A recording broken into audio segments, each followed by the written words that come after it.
हाय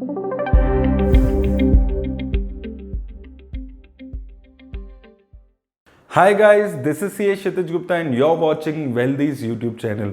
दोस्तों, ये सवाल लगातार मेरे पास हर लाइव सेशन में आता है। जो अभी हमने चैनल पे रिसेंटली लाइव सेशन किया था उसमें भी ये सवाल आ रहा था।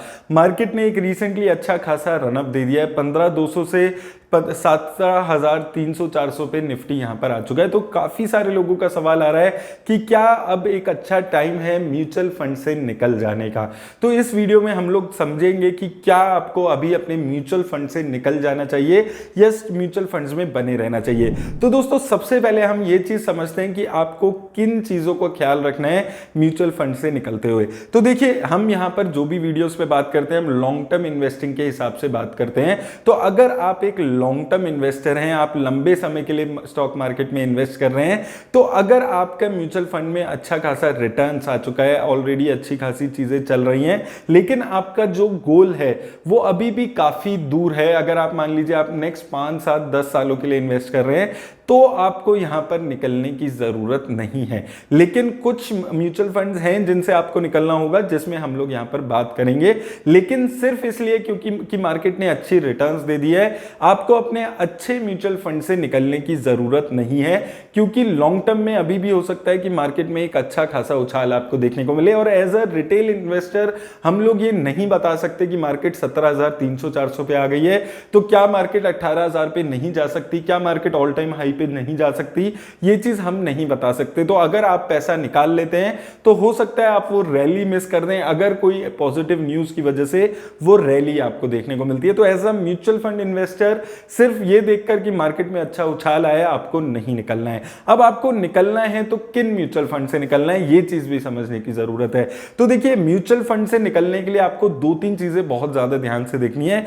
सबसे पहली चीज, आपको उस म्यूचुअल फंड को समझना है कि वो म्यूचुअल फंड अभी कैसा परफॉर्म कर रहा है। क्या वो फंड अपने बेंचमार्क इंडेक्स को रेगुलरली बीट कर पा रहा है या नहीं कर पा रहा है। देखिए, अगर आपका म्यूचुअल फंड 6-8 महीने, साल भर तक अपने बेंचमार्क इंडेक्स को बीट नहीं कर पाता है, 1.5-2 साल भी बीट नहीं कर पाता है, तो भी आपको इतना घबराने की जरूरत नहीं है। लॉन्ग टर्म इन्वेस्टिंग हम इसीलिए करते हैं ताकि अगर कोई म्यूचुअल फंड देखिए 5-7 सालों में एक अच्छी रिटर्न्स आपको दे रहा है, अभी भी लॉन्ग टर्म में अच्छा आपको परफॉर्म कर रहा है, लेकिन पिछले 1-1.5 साल में परफॉर्म नहीं कर पा रहे, तो आपको ऐसे म्यूचुअल फंड से नहीं निकलना है। क्योंकि आपको एक चीज समझनी है कि चाहे वो कोई स्टॉक हो चाहे म्यूचुअल फंड हो, हर साल हर महीने जरूरी नहीं है कि हर म्यूचुअल फंड परफॉर्म करेगा। कोई ऐसे ब्रीफ पीरियड्स हो सकते हैं जहां पर आपका म्यूचुअल फंड परफॉर्म ना करे, लेकिन अगर आपका म्यूचुअल फंड लंबे टाइम तक परफॉर्म नहीं कर रहा है, 4-5 सालों तक परफॉर्म नहीं कर रहा है, तो आपको ऐसे म्यूचुअल फंड से निकलने का डिसीजन लेना जरूरी है। कैसे डिसीजन लेना है, पहले आपको अपनी एसआईपी उसमें बंद कर देनी है। फिर आपको देखना है कि आपकी कितनी यूनिट्स ऐसी हैं जहां पर आपको एग्जिट लोड नहीं लगेगा, कौन सी कितनी यूनिट्स ऐसी है जिसको निकालने पे आपको long term capital gain tax नहीं देना पड़ेगा, और ऐसी यूनिट्स को आप धीरे धीरे करके रिडीम कर सकते हैं। रिडीम करके आपको उस पैसे का क्या करना है, उस पैसे को आपको दोबारा किसी और म्यूचुअल फंड जो आपको अच्छा लग रहा है, जिसमें आपकी अच्छी रिटर्न्स बन रही है, उसमें पैसा लगाना है। अब लोग गलती क्या करते हैं, जो म्यूचुअल फंड अच्छा परफॉर्म कर रहा होता है उसमें प्रॉफिट बुक कर लेते हैं, और जो खराब परफॉर्म कर रहा होता है उसमें इन्वेस्टमेंट करते रहते हैं इस उम्मीद में कि ये भी अच्छा परफॉर्म करेगा तब हम पैसा निकालेंगे।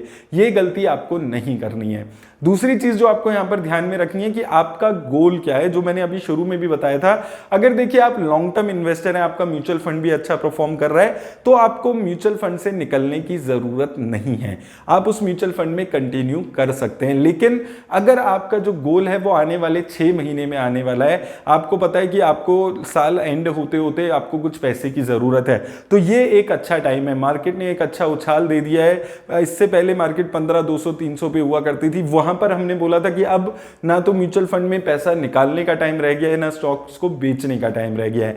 लेकिन ये जो टाइम है, अगर आप एक शॉर्ट टर्म इन्वेस्टर थे या फिर आप एक लॉन्ग टर्म इन्वेस्टर थे, 8-10 साल से ऑलरेडी इन्वेस्ट कर रहे थे, अब आपका जो गोल है वो आने वाला है, तो ये एक अच्छा टाइम है आपके लिए पार्शियली अपना प्रॉफिट धीरे धीरे करके निकालने का। वैसे मैंने आपको बताया हुआ है कि आपको 2-3 साल पहले ही अपना प्रॉफिट थोड़ा थोड़ा बुक करके लिक्विड फंड्स में ट्रांसफर करना है, लेकिन अगर आपने वो वीडियोस नहीं देखी थी, आपको उस टाइप से नॉलेज नहीं थी, आपका गोल नियर बाय आ चुका है, तो आपको धीरे धीरे अपना जो प्रॉफिट है उसको बुक बुक करना शुरू कर देना है। एक साथ सारा पैसा नहीं निकालना है। जैसे हम एसआईपी में करते हैं कि हम पैसा धीरे धीरे करके डालते हैं, वैसे ही अगर आपको 6 महीने आगे का गोल है तो आप हर महीने की थोड़ी थोड़ी पैसा अपना रिडीम करना शुरू कर दीजिए। इस चीज का ख्याल रखना है। और तीसरी चीज जो आपको ख्याल रखनी है कि क्या जो आपका म्यूचुअल फंड है उसमें कोई बहुत बड़े चेंजेस हो गए हैं, क्या उसके म्यूचुअल फंड में जो मैनेजर हैं उसमें चेंजेस हो गए हैं, या फिर उस फंड की जो इन्वेस्टमेंट स्ट्रेटेजी थी वो चेंज हो गई है। पहले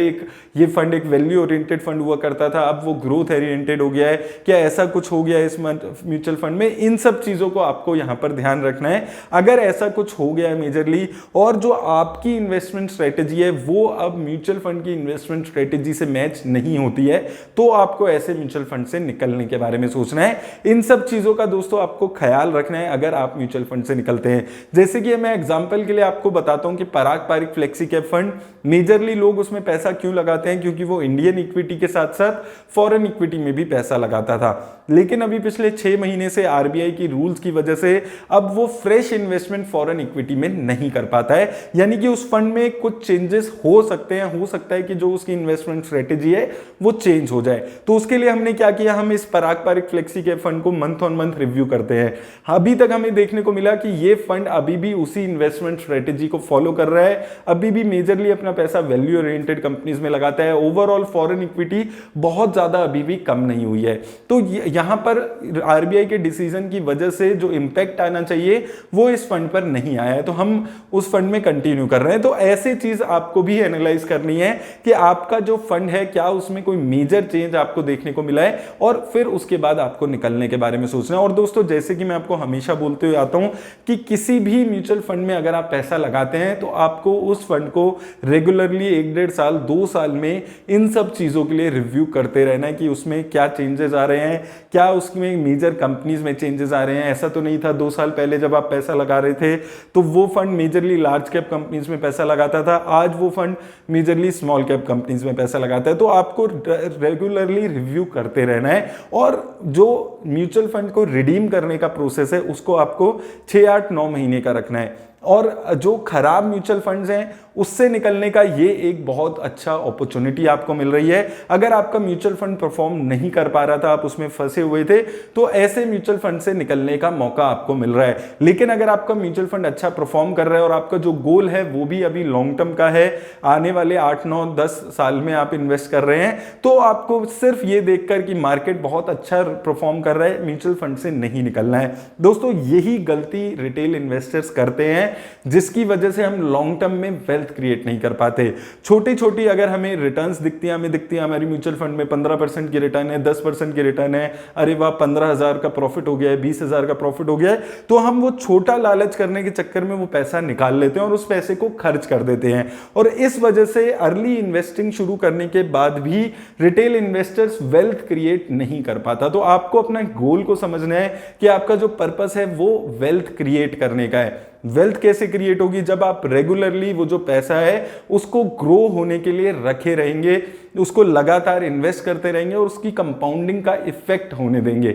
तो ये जो छोटे मोटे रिटर्न्स अगर आपको दिखती है तो उसमें आपको निकलना नहीं है। अभी और भी बहुत ज्यादा ग्रोथ आने वाले 10 सालों में आपके पोर्टफोलियो को बनानी है, तो उन चीजों का ख्याल रख के इन्वेस्ट करने के बारे में सोचिए। लेकिन अगर कोई म्यूचुअल फंड परफॉर्म नहीं कर रहा है तो एक अच्छा अपॉर्चुनिटी आपको मिल रहा है। रेगुलरली हम बात करते रहते हैं कौन से वो म्यूचुअल फंड है जिनसे आपको निकलना है। अगर आप लोग बोलेंगे तो हम लोग एक सेपरेट वीडियो इस पे कर लेंगे कि कौन से म्यूचुअल फंड्स अभी अच्छा मौका है आपके पास जिन म्यूचुअल फंड से निकलने का। तो इन सब चीजों का दोस्तों ख्याल रखिए। उम्मीद करता हूं इन वीडियो से आपकी हेल्प होती होगी। वीडियो से हेल्प होती हो तो वीडियो को लाइक और शेयर जरूर कर दें और चैनल को भी सब्सक्राइब करना ना भूलें। धन्यवाद। मार्केट में उठना और गिरना तो चलता ही रहता है, लेकिन अगर लाइफ में ऐसा हो तो नहीं चलता। हम सबको पता है कि कल किसी ने नहीं देखा और ना ही हम लोग देख सकते हैं, लेकिन हम लोग अपना फ्यूचर तो सिक्योर कर ही सकते हैं। So I am going to tell you about 3 reason why you should consider getting term insurance plan today. सबसे पहला रीजन अपने पेरेंट्स और अपनी फैमिली के लिए। जब भी हम टर्म इंश्योरेंस प्लान लेने के बारे में सोचते हैं तो हम अपने वाइफ, अपने बच्चों के नजरिए से सोचकर टर्म इंश्योरेंस प्लान लेते हैं। लेकिन आपके पेरेंट्स का क्या? अगर भगवान ना करे ऐसा कुछ हो, लेकिन कल को अगर आपको कुछ हो जाता है तब उनका क्या होगा। तो ऐसे में काम आता है टर्म इंश्योरेंस प्लान, जो आपके जाने के बाद भी आपकी फाइनेंशियल वेलबींग का ख्याल रखती है, आपकी फैमिली की, और आपकी फैमिली को सिक्योर रखती है। दूसरा रीजन अपने डेट पे ऑफ करने के लिए। अक्सर हम लोग अपनी पहली या दूसरी जॉब लगते ही अपनी ड्रीम कार, अपने ड्रीम हाउस के लिए लोन ले लेते हैं, बट अगर कल को आपको कुछ हो जाता है तो वो जो आपकी ईएमआई बच जाएगी लोन पे, उसका क्या होगा। उसके लिए काम आता है आपका टर्म इंश्योरेंस। टर्म इंश्योरेंस में जो आप सम एश्योर करते हो, उससे आपके जाने के बाद भी आपके पेरेंट्स, आपकी फैमिली, वो जो आपका बचा हुआ लोन है उसको उतार सकती है। इसलिए टर्म इंश्योरेंस लेना आपके लिए बहुत ज्यादा जरूरी है। और तीसरा रीजन है रीजनेबल प्रीमियम। जब हम यंग और हेल्दी होते हैं तो बहुत सारे इंश्योरर्स हमें काफी कम प्रीमियम पे एक अच्छा खासा कवर दे देते हैं। आप 1 करोड़ तक का इंश्योरेंस करवा सकते हैं 1000 से 1500 पर मंथ में। और हम सबको पता है ये बहुत ही लो कॉस्ट है, लेकिन जैसे जैसे हमारी उम्र बढ़ती जाती है ये जो प्रीमियम का अमाउंट है ये भी बढ़ता जाता है। तो इसलिए आपको एक सर्टेन एज तक इंश्योरेंस लेना बहुत ज्यादा जरूरी हो जाता है। So if you are interested in taking a term insurance plan, I will highly recommend you to talk to Wealthy's trusted wealth partners. They provide free consultation and spam free advice. तो Wealthy के wealth partner से consultation book करने के लिए मैंने link description में आपको दे दिया है। आप जाकर अपने टाइम के हिसाब से उनसे मीटिंग फिक्स कर सकते हैं, अपने सारे डाउट्स उनसे क्लियर कर सकते हैं। और एक चीज मैं आपको बार बार बता रहा हूं कि ये जो कंसल्टेशन है ये बिल्कुल फ्री है, एकदम फ्री ऑफ कॉस्ट है, आपको कोई भी पैसा नहीं देना होगा। तो आप अपने सारे डाउट्स यहां पर जाकर क्लियर कर सकते हैं। तो आज ही अपनी कंसल्टेशन वेल्दी के वेल्थ पार्टनर्स के साथ आप फ्री ऑफ कॉस्ट बुक करें। Think wealth, get wealthy.